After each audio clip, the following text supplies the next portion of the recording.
दोस्तों, 8 मार्च महाशिवरात्रि के दिन बस ले आना आप धतुरा के फूल और धतुरा की जड़ और कर लेना। प्राचीन काल के समय का महा उपाय भगवान भोलेनाथ के आशीर्वाद से जीवन के हर कष्टों से तुरंत मिल जाएगी। आपको मुक्ति, आपकी हर मनोकामना होगी, पूरी खुशियों से भर जाएगा, आपका घर बन जाओगे, आप करोड़पति। महाशिवरात्रि फाल्गुन माह के कृष्ण पक्ष की चतुर्दशी तिथि को मनाई जाती है। महाशिवरात्रि का पर्व भगवान शिव और माता पार्वती को समर्पित है। इस दिन माता पार्वती और भगवान शिव शादी के बंधन में बंधे थे, इसलिए इस दिन माता पार्वती और भगवान शिव की पूजा अर्चना करने से व्यक्ति को सुख और सौभाग्य का आशीर्वाद प्राप्त होता है। हिंदू पंचांग के अनुसार फाल्गुन माह के कृष्ण पक्ष की चतुर्दशी तिथि का आरंभ 8 मार्च को रात में 9:02 पर होगा और अगले दिन यानी 9 मार्च को 6:01 पर समाप्त होगी। हालांकि भगवान शिव की पूजा करने का विशेष महत्व प्रदोष काल में होता है, इसलिए 8 मार्च को ही महाशिवरात्रि का पर्व मनाया जाएगा। दोस्तों, शास्त्रों के अनुसार बताया जा रहा है कि इस बार महाशिवरात्रि पर कुल 72 तरीके के शुभ योग बन रहे हैं, जिसमें शिव योग, धन योग, इंद्र योग, ब्रह्म योग, सतलज योग, नक्षत्र योग, गृहस्थ योग जैसे कुल 72 तरीके के शुभ योग बन रहे हैं। और ऐसी महाशिवरात्रि का समय पूरे 132 वर्षों बाद आया है। और अगर आप इस महाशिवरात्रि के दिन ब्रह्म मुहूर्त में सुबह सोकर उठते हैं, पूरे दिन का व्रत रखते हैं, किसी पवित्र नदी में जाकर स्नान करते हैं, पूरे दिन भगवान भोलेनाथ की पूजा पाठ करते हैं, तो न केवल आपको अपने जीवन की समस्त प्रकार की परेशानी, कष्ट और दिक्कतों से मुक्ति मिल जाएगी, बल्कि एक ही दिन के उपाय से आपके जीवन में एक चमत्कारी और सकारात्मक बदलाव आएगा। आपके घर की बरकत होगी, आपके घर की उन्नति होगी, आपका बंद पड़ा व्यापार चल पड़ेगा, आपके जीवन में धन आना शुरू हो जाएगा। आपकी कैसी भी मनोकामना हो, वह एक ही दिन की पूजा पाठ उपाय से अवश्य ही पूरी हो जाएगी।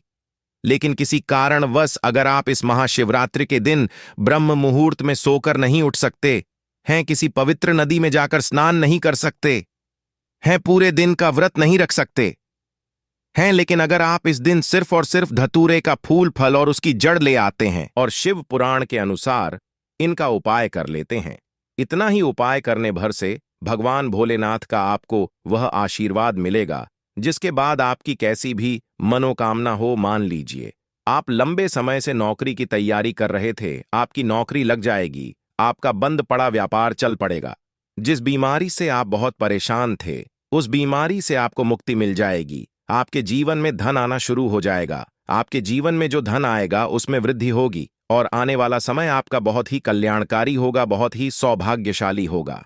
अब आप सोच रहे होंगे कि एक धतुरा के फूल और उसकी जड़ का उपाय करके आपको भगवान भोलेनाथ का आशीर्वाद कैसे मिल सकता है और अपने जीवन की समस्त प्रकार की परेशानियों से कैसे मुक्ति मिल सकती है।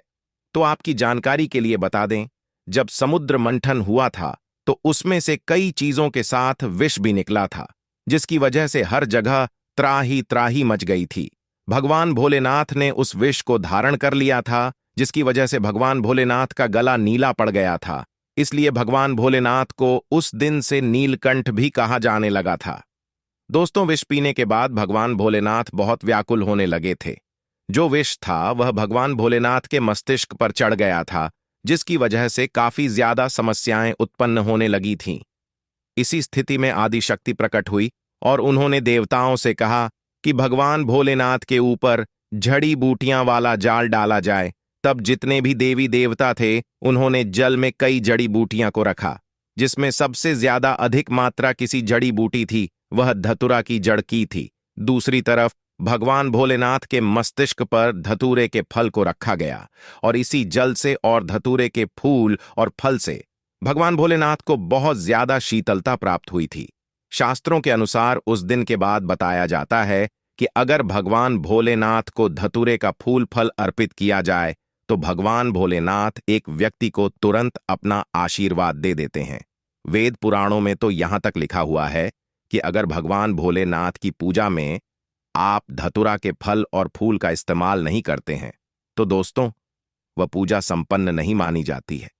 और अगर आपने इस महाशिवरात्रि के दिन शिव पुराण के अनुसार धतूरा के फल, फूल और जड़ का उपाय सही मुहूर्त पर विधि विधान से उस तरीके से कर लिया जैसा आपको हम इस वीडियो में बताने जा रहे हैं, तो यकीन मानिए इतना ही उपाय करने भर से साक्षात भगवान भोलेनाथ का आपको वह आशीर्वाद मिलेगा।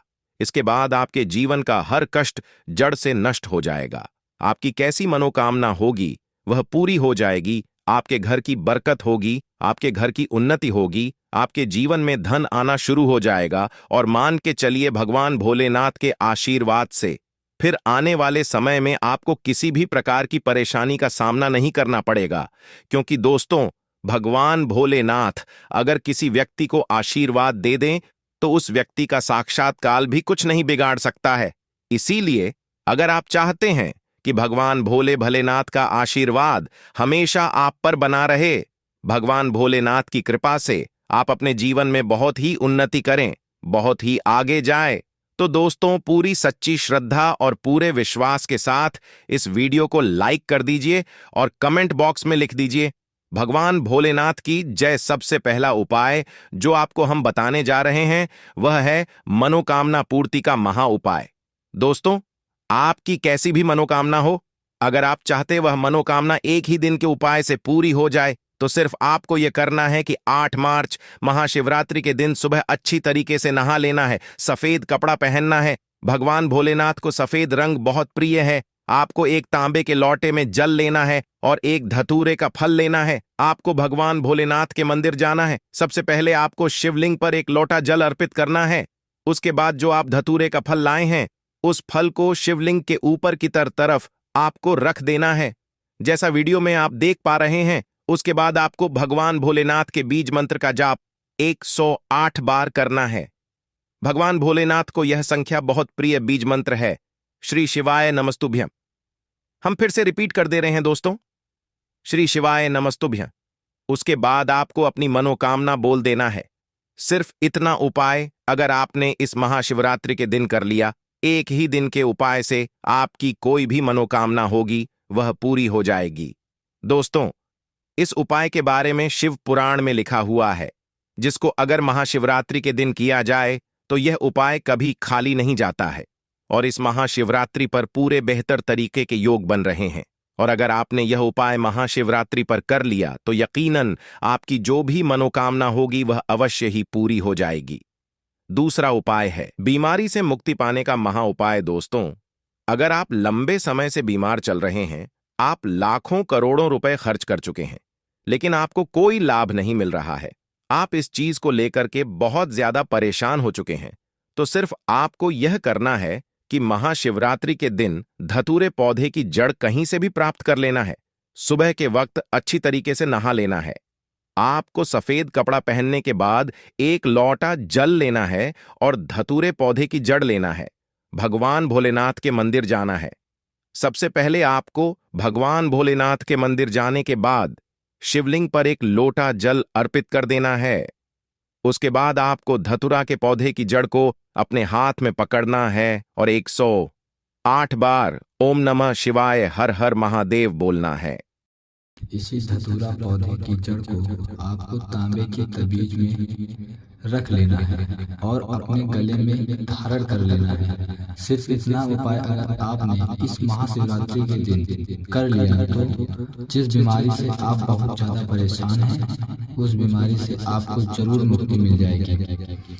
आप बिल्कुल स्वस्थ हो जाएंगे, बिल्कुल सही हो जाएंगे। भगवान भोलेनाथ के आशीर्वाद से आने वाला समय आपका बहुत ही कल्याणकारी होगा, बहुत ही सौभाग्यशाली होगा। तो इस उपाय को करना मत भूलिएगा। और अगर अभी तक आपने वीडियो को लाइक नहीं किया है, अभी वीडियो को लाइक कर दीजिएगा। अगला उपाय है अगर घर के बच्चों के भविष्य को संवारने का महा उपाय। दोस्तों, अगर आपके घर का बच्चा पढ़ाई नहीं करता है, आपके घर का बच्चा पढ़ाई में बहुत कमजोर है, तो सिर्फ आपको क्या करना है कि इस महाशिवरात्रि के दिन कहीं से भी आपको एक धतूरा का सफेद फूल तोड़ करके लाना है।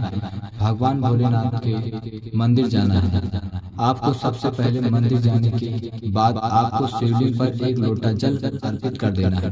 जो फूल एक लाए हैं धतूरे पौधे का, इसको आपको शिवलिंग से छुआ लेना है और अपने हाथ में पकड़ने के बाद भगवान भोलेनाथ के बीज मंत्र का जाप फिर से 108 बार आपको करना है।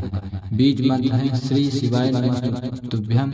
हम फिर से रिपीट कर दे रहे हैं दोस्तों, श्री शिवाय नमस्तुभ्यम। अब आपको घर वापस आ जाना है। जो यह फूल है इसको किसी किताब में दबा देना है। आपको और अपने बच्चों के कमरे में उस किताब को रख देना है। सिर्फ इतना उपाय अगर आपने इस महाशिवरात्रि के दिन कर लिया तो दोस्तों आपके बच्चे का मन पढ़ने में लग जाएगा।